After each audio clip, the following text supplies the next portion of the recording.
Добрый день, мои хорошие! Вы на канале Светланы Лосевой, и это канал о вязании. Хочу сегодня предложить вам связать очень интересный модный джемпер, с отличительной особенностью которого является рельефный узор на рукавчиках, на рукавах и высокая планка горловины. Обращаю ваше внимание, узор очень красивый по рукаву идет, да? Планочка у нас тоже идет довольно высокая, но это опять-таки на любителя. Ну и основное полотно по спинке переду – это лицевая гладь. То есть он очень легко, в принципе, просто вяжется, и вся его красота заключается, естественно, вот в этих красивых, необычных рукавах.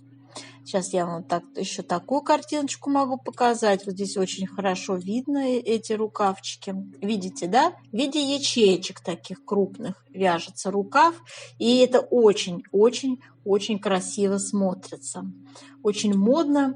Цвет вы, конечно, можете любой выбрать. И свяжется, я думаю, что он довольно быстро свяжется.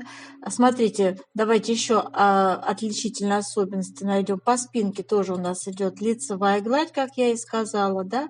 Рукав здесь вот очень хорошо видно, что идет у нас скос плеча небольшой, да.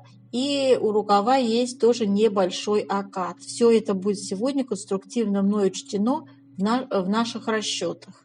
Приближаю вам картиночку, да?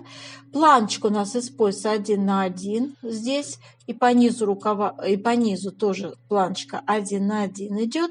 Вот. А вот по вырезу горловины, сейчас вы увидите, у нас используется планочка 2 на 2. Смотрите, видите? Вот такая тоже особенность. 2 на 2. Имейте это в виду. Ну вот опять лицевая гладь и вот этот красивый, очень красивый узор. Схему я нарисовала, и я думаю, у нас не будет с вами никаких проблем при вязании этого узора. Он вяжется довольно элементарно. Если вас смущает, что в этом узоре есть перекрещивание петель, я в сегодняшнем видео покажу вам, как это сделать легко и технично. Реально научитесь. Это действия вам потом в дальнейшем пригодятся, кто не умеет еще перекрещивать без дополнительной спицы. Это чисто, девочки, техника. Доведете до автоматизма, будете очень довольны. Здесь, кстати, очень хорошо виден этот узор. Видите, да? Вот. Перекрещивать мы будем с вами 6 петель направо, 6 петель налево. Дорогие рукодельницы, я очень рада, что вы зашли на мой канал. Если вы впервые на моем канале, пожалуйста, не забудьте подписаться. На моем канале много интересных мастер-классов по вязанию спицами и крючком. И их будет еще больше. Вы будете узнавать о новинках моего канала сразу же. Не забудьте поставить лайк под видео. Это поднятый вверх пальчик. Ваши лайки повышают рейтинг видео. И это не пустые слова. И к тому же, так видео попадает в вашу папочку понравившихся. Я вам сегодня покажу пряжу, из которой я вязала, да, образец. Это машинная вязка, здесь более плотность высокая, чем у нас будет использоваться вязание спицами. Мы же будем с вами делать описание для вязания спицами, а не машинной вязкой. Поэтому имейте в виду, что здесь будет более крупная и лицевая гладь выглядеть, и более укрупненный сам вот этот рельефный узор. Но это еще даже больше шарм придает изделию, когда вот это вот все ручное и такое чеканное смотрится. Вот этот чеканный узор на рукавах, он просто бесподобно смотрится, вроде бы ничего лишнего нет, да, очень элегантно смотрится, согласитесь, вот, ну вот очень, слово «очень» это название, наверное, этого джемпера, я так понимаю, очень элегантно смотрится, ничего лишнего, просто чисто лицевая гладь и вот эти красивые рельефные рукава. Так, мои хорошие, конечно, вы можете привносить любые изменения в конструкцию и, в общем-то, как-то смоделировать по-своему здесь Кто-то, может быть, захочет чистую классику, рукав сделать с окатом полноценным, а не как у нас таком чисто импровизированном. Поэтому это все дело, конечно, на любителя. Но мы будем придерживаться оригиналу, который нам указал дизайнер, да, то есть к этому дизайнерскому исполнению. И, в общем-то, сейчас давайте приступаем с вами к выбору пряжи. И давайте более детально. Всем, кому нравится, оставаемся со мной на канале, смотрим выбор пряжи. Итак, девочки, для вязания я выбрала пряжу Alize Superlana Classic. Это турецкая пряжа, 25% шерсть, остальное акрил у нас в составе. И метраж в 100 грамм 280 метров.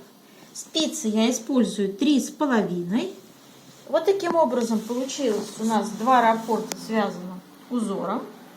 Вот, очень хорошо, красиво получается.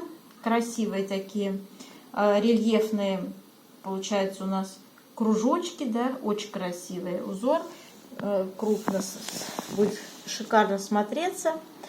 Схему я нарисовала, я не думаю, что будут у нас возникнуть проблемы. Пряжа, давно я ее уже изучила, мне она нравится, хороша в носке. Ну, конечно, состав у нас большинство акрила, но все равно натуральное волокно составляет 25%, и это хорошо, шерсть, да? Вы можете использовать любую пряжу, девочки. В качестве альтернативы могу вам предложить белорусскую серию Classic, фирма Comtex. Это наша русская пряжа. В ее составе акрил 50%, шерсть 50%. И метраж у нас будет 100 грамм 300 метров. Видите, да? Прекрасного качества ниточка, немножко пушится, абсолютно мягкая, не колется. Она впишется в нашу с вами плотность. Я думаю, что не будет никаких проблем у вас при вязании этой пряжи. Очень хорошего качества, очень мягкая, совсем не колется. Так, и третий вариант, который я тоже могла бы из бюджетных предложить, это Alize Lana Cotton. Вот, пряжа тоже прекрасная. Здесь у нас в 50 грамм 160 метров метраж. Вот цвет 67. В общем, тоже мне нравится эта пряжа. Я ее тоже рекомендую. Она очень дешевая. Прекрасно тоже будет смотреться в этом узоре. Так, ну и вообще-то у меня есть видео по выбору пряжи для джемпера. Посмотрите его внимательно. Я думаю, что там вы найдете для себя и дорогие варианты. Вы можете свой какой-то с хлопком связать. То есть пряжу выбираете, в принципе, по своему желанию, девочки. Просто надо будет потом пересчитать плотность вязания, и все. И немножечко откорректировать расчет. Это будет совсем несложно сделать. Сейчас давайте посмотрим схему узора. Схема узора у нас выглядит вот таким образом. 14 петель занимает раппорт узор. Пустая клеточка – это лицевая петля, и горизонтальная черточка – это изнаночная петля. Вот, у нас будет 12 рядов в высоту составлять раппорт, и затем повтор узора. Здесь перекрещивается у нас вот этот знак 6 петель направо, а этот знак 6 петель перекрещивается налево. Вот, и все. Как это связать, сегодня я вам подробно покажу. Поэтому очень простая схема. В принципе, ничего сложного, девочки, нет. Дальше выкройка. Вот такая выкройка. Здесь нет размеров. Все размеры я рисую в расчетной части. Мне так удобнее объяснять. Вот. Вы просто конструктивно видите, что у нас спинка, перед вяжется отдельно, 2 рукава вяжутся отдельно. Все это потом собирается и сшивается. У нас есть скос рукава и скос плеча здесь. Закругленные вырезы горловины по спинке переду. И различие в спинке переда только в глубине выреза. А так они совершенно одинаково вяжутся. Так, и вот такое описание я всегда составляю и выкладываю его под видео, прямо под видео в виде текста. Поэтому вам очень удобно это будет все смотреть. читать, смотреть. Я думаю, что все у вас получится. Так, я, конечно, читать сейчас не буду. Здесь вся подробная инструкция по вязанию. Самостоятельно почитайте. Еще раз говорю, текст выложен под видео. А сейчас приступаем к вязанию образца. Для вязания образца, девочки, я набрала 31 петлю. 2 раппорта у меня здесь в ширину будет вязаться. И я показываю вам. Давайте первый ряд свяжем узора нашего. Следующим образом вяжем. Я вам рекомендую первый ряд, девочки, вспомогательный, первый, второй ряды сделать вспомогательный, чтобы легче было начать. Я так сделала, то есть вязала изнаночная, затем 6 лицевых, опять изнаночная, 6 лицевых, изнаночная, 6 лицевых, изнаночная, 6 лицевых, в общем, вот таким образом. И закончила изнаночной. Это вспомогательный ряд. Можно его не делать, чтобы потом проще было. Вот сейчас у нас будет перекрещивание прямо в первом ряду, понимаете, да? Смотрите, делаем первая изнаночная у нас идет. И далее 6 петель перекрещиваем направо. Я это делаю без дополнительной спицы, очень легко и просто. Здесь просто нужна техника. Смотрите, берем 6 петельчик, снимаем их на правую спицу. Вот. Затем первые 3 у меня за работой. Видите, я ввожу сзади спицу, вот так, на первые 3 и снимаю их. Они у меня оказываются на левой спице. А высвобождаю те, которые следующие 3, да? С помощью правой спицы я их возвращаю на левую. Вот таким образом. И получилось, что 6 петель я перекрестила направо. И далее мы вяжем все 6 петель перекрещенных лицевыми петлями. 6 лицевых. Связали, да? Далее идет изнаночная. И дальше опять идет у нас 6 петель, перекрещивается, но теперь в другую сторону зеркалится, теперь налево. Снимаем 6 петель на правую спицу, да? Первые 3 у нас теперь будут перед работой, а вот эти следующие 3 высвобождаются. Оп, видите, сзади высвободила я их. И я их этой же правой спицей аккуратно снова возвращаю на левую, но уже они у меня за работой. Все. И все 6 вяжу лицевыми.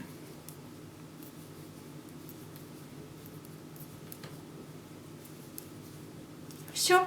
Раппорт узора связан. Для симметрии у нас идет одна изнаночная, если вы вяжете один раппорт, да? А так у нас с вами сейчас второй раппорт вяжется. Опять изнаночная. И то же самое, 6 петель перекрещиваем направо. Направо. Вяжем как 6 лицевых. Изнаночная. И следующие 6 петель перекрещиваем налево. Меняем местами, как я вам уже говорила. И все 6 тоже вяжем лицевыми.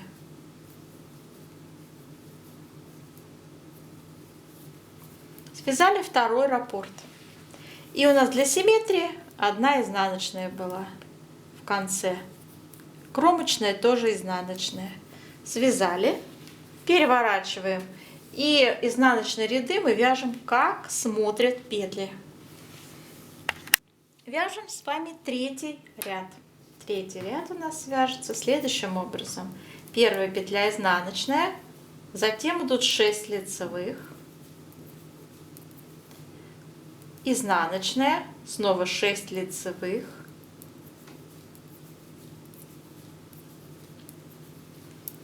и связали раппорт узора полностью. Вяжем второй раппорт. Изнаночная, 6 лицевых, изнаночная, 6 лицевых, связали второй раппорт. Для симметрии идет изнаночная и кромочная изнаночная. Связали. Смотрите, сейчас будет 4-й ряд, как смотрят петли, а 5-й ряд мы вяжем так же, как 3-й, только что вязали. Понимаете, да? Точно так же вяжем 5-й ряд, как 3-й. И встречаемся с вами в 7-м ряду. У нас будет перекрещивание. У нас с вами 7-й ряд. Вяжем его следующим образом. Кромочную сняли, изнаночная. И сейчас у нас с вами будет перекрещивание 6 петель налево. Снимаем 6 петель на правую спицу. Первые 3 перед работой, следующие 3 за работой. И я их вот так возвращаю с помощью левой спицы на правую. Перекрестили. И все 6 вяжем лицевыми. Изнаночная. И следующие 6 петель перекрещиваем направо. Снимаем 6 петель на правую спицу. Первые 3 за работой, следующие 3 перед работой. Вот таким образом их местами поменяли и провязали как 6 лицевых. Все, раппорт связан полностью. Второй раппорт вяжем. Изнаночная. Перекрещиваем 6 петель налево. Меняем местами по 3. И вяжем 6 лицевых.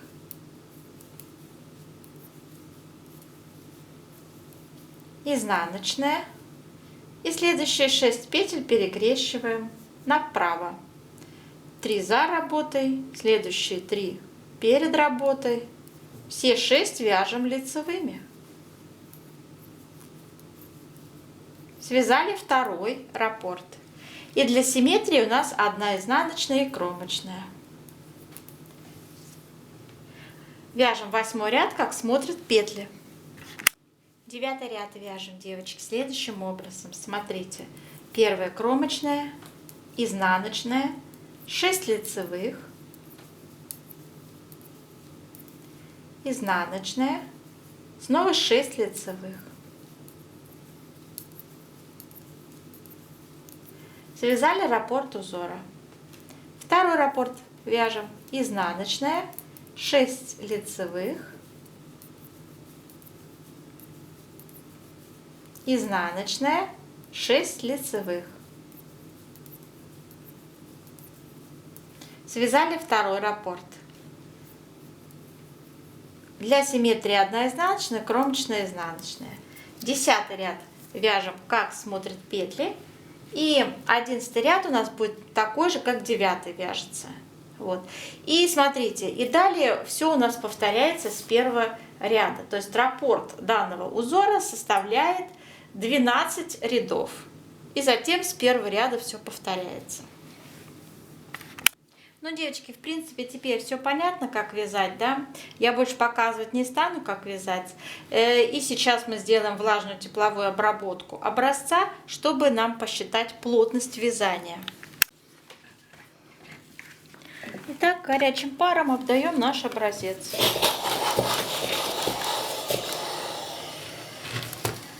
И тянем по вертикали, по горизонтали.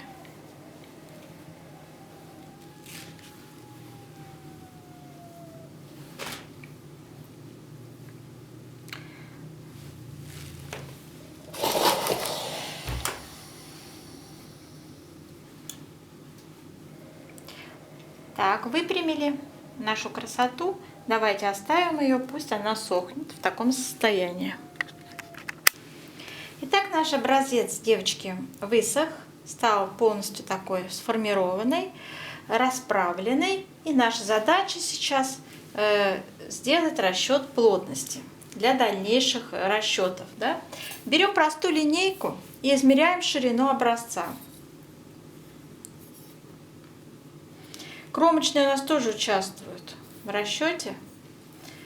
Итак, у меня получается 12 сантиметров. В раппорте в узоре участвовала 31 петля, и мы разделим на 12 сантиметров. Получаем 2,6. Округляем. Запишем, что раппорт узора в 1 сантиметре 2,6 петель. Теперь по вертикали. Ну, по вертикали здесь понятно. Лицевая изнаночная гладь. Итак, измеряем высоту образца 11,5 сантиметров. Считаем ряды. 28 рядов у меня получилось разделить на 11,5 сантиметров. Получается плотность по вертикали 2,4. Давайте запишем в 1 сантиметре 2,4 ряда. С этими цифрами отправляемся делать расчеты. Помимо вот этого всего для узоров, узором у нас вяжутся рукава, а лицевая гладь у нас вяжется спинка и перед. Девочки, самостоятельно свяжите маленький образец лицевой глади и измерите таким же способом, как я вам сейчас показала, плотность. Итак, у нас будет для расчетов использоваться вот эта выкройка. Размеры будем сегодня рассматривать в расчетах 42, 44, 46, 48, 50, 52. И это российские размеры. Для того, чтобы перевести в европейские, нужно вот из этого числа отнять 6. Вот из любого числа отнимите 6, будет европейский размер. Так, описание, которое сейчас я вам буду рассказывать и пояснять, будет в виде текста опубликовано под видео. Там посмотрите. А сейчас начинаем. Итак, у нас с вами на размер 42-44 ширина спинки переда 49 сантиметров. На размер 46-48 54 сантиметра. На размер 50-52 59 сантиметров. Ширина спинки переда вяжется одинаково. Ну, то есть они одинаковые, да? Начинаем мы все детали вязать снизу вверх. У нас будет с вами планка 8 сантиметров высотой. Вязаться резинкой 1 на 1. И далее начинается вязаться лицевая гладь. Спинка и перед вяжутся лицевой гладью. Плотность вязания лицевой глади. Я связала небольшой клочок лицевой глади, у меня получилось в 1 сантиметре по ширине умещается 1,9 петель. Если по узору, помните, мы считали в 1 сантиметре 2,6 петель. Видите, какая большая разница. Это очень рельефный узор, он вбирает в себя, вот сжимает полотно. Видите, как сильно он сжимает полотно. Так. И для этой плотности я считала количество петель. 49 мы умножаем на 1,9. Это плотность наша. И получаем 93 петли. Затем 54 мы также умножаем на 1,9. Получаем 103 петли. 59 сантиметров умножить на 1,3. На 1,9 будет 112 петель. Вот. Вяжем мы планку спицами номер 3, а лицевую гладь спицами 3,5. И скос плеча формируем с вами на определенной высоте. Вы свою длину изделия конкретно для себя откорректируйте. Я беру в своих расчетах длину 58, 59, 60 сантиметров. Зависит от размера. Вот. И у меня будет высота считаться следующим образом. То есть из 58 я отнимаю планку. От планки расчет делаем 8 сантиметров, да? И отнимаю высоту скоса 2. То есть 58 минус 8 и отнять 2. 40. На высоте 48,5 сантиметров мы приступаем к выполнению скоса рукава. И одновременно с этим мы делаем с вами по спинке вырез горловины формируем. На вырез горловины я определила количество петель 41, 43 и 44 петли. Это все тоже поразмерно. Как считала, смотрите, стоит ширина 11 сантиметров, ширина выреза. 11 на 2 это 22 сантиметра. 22 я умножила на 1,9.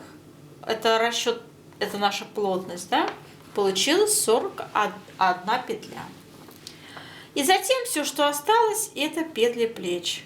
В моем случае это 26, 30, 34 петли по размерам. Как сформировать вырез горловины из кос, я подробно пишу в описании. И сейчас я этот вопрос затрагивать не буду. Там идет последовательные убавки в каждом втором ряду. И все там очень ясно изложено, вся последовательность ваших действий. Высоту проймы, у нас, как видите, спущенный рукав, будет составлять 20, 21 и 22 сантиметра высота проймы, опять-таки по размерам, так распределилось, да? Спинка и перед различаются у нас глубиной выреза всего лишь, а так все одинаково вяжется. И глубина выреза у нас составляет 8 сантиметров у переда и 2 сантиметра у спинки. Как сформировать опять-таки вырез горловины и закруглить красиво, все есть в описании под видео. Там я подробно расписываю ваши действия. Итак, давайте перейдем теперь к рукавчику, девочки, поподробнее, да? Значит, начинаем мы с вами вязать рукавчик снизу вверх.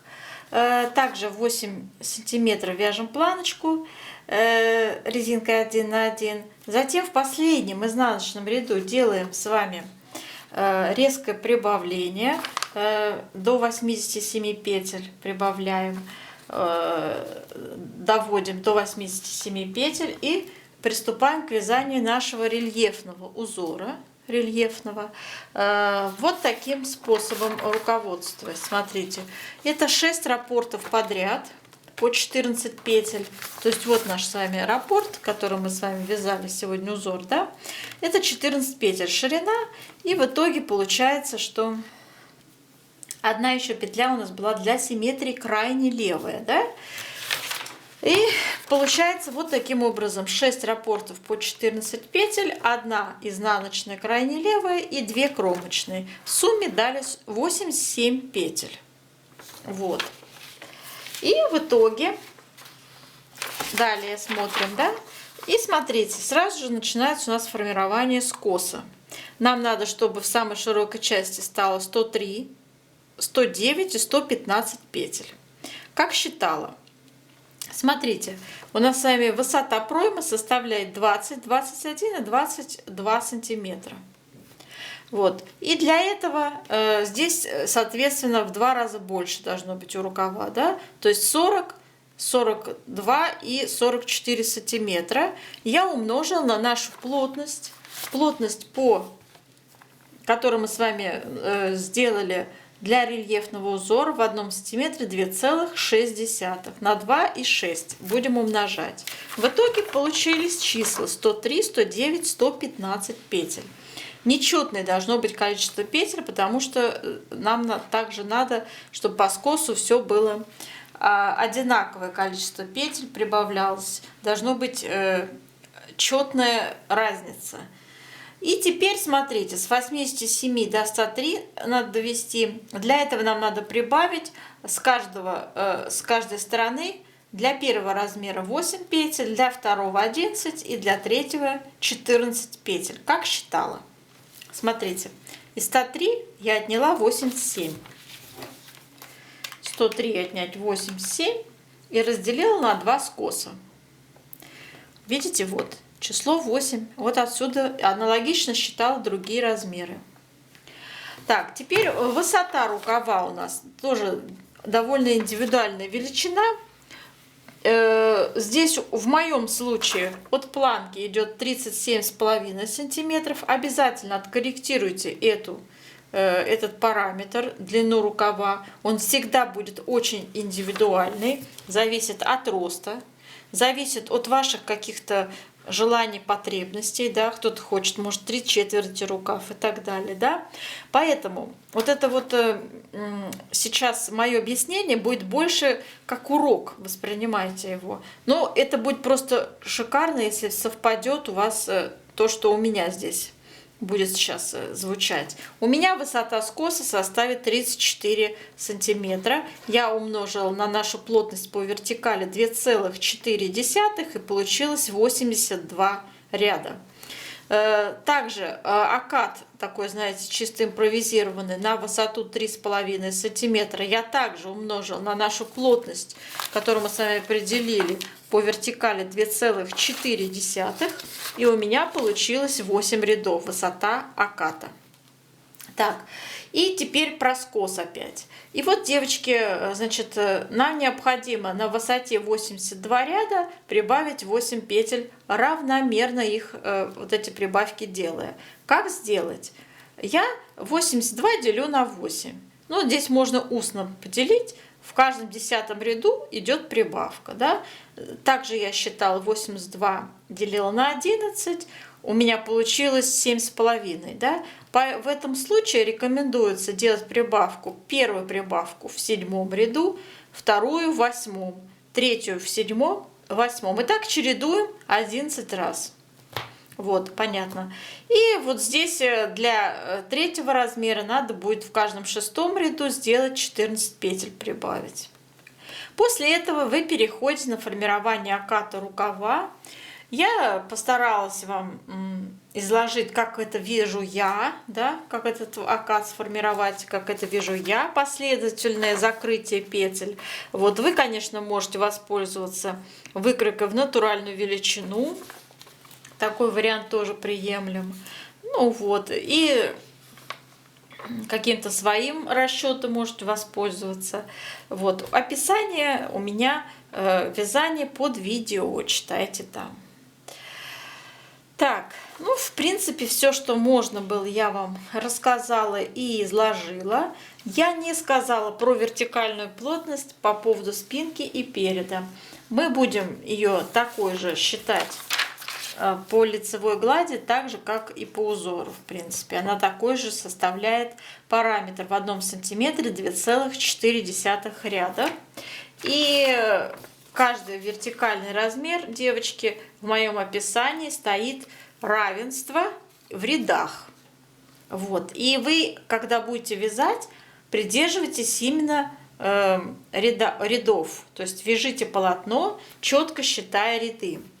Для чего мы это так стараемся сделать? Дело в том, что после стирки изделие вытягивается. Если вы будете мерить все это сантиметрами, да, как мы это обычно делаем, не зная правильную технологию вязания, вот, меряем сантиметрами, а потом после стирки оно становится вместо джемпера туникой, да, длинной, и мы говорим: ой, какие плохие ниточки, да, пряжа плохая, она вся тянется. Да не пряжа виновата. Дело в том, что мы же заранее образец тянули, помните, я его адаптировала к нашему вязанию. Потом он у нас сох во влажном состоянии. Вот. И в итоге я измерила то, что получилось, и высчитала вот этот коэффициент. Коэффициент, который мы так активно применяли в сегодняшнем расчете. И по горизонтали, и по вертикали. Эти коэффициенты мы называем плотность и используем его в наших расчетах и в нашем вязании.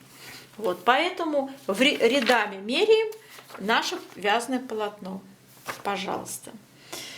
Ну, в принципе, вот все, что я могла, я вам рассказала. Желаю вам, мои хорошие, связать эту красоту без всяких каких-то проблем, потому что очень простая вязка у нас, красивая, достойная, интересная.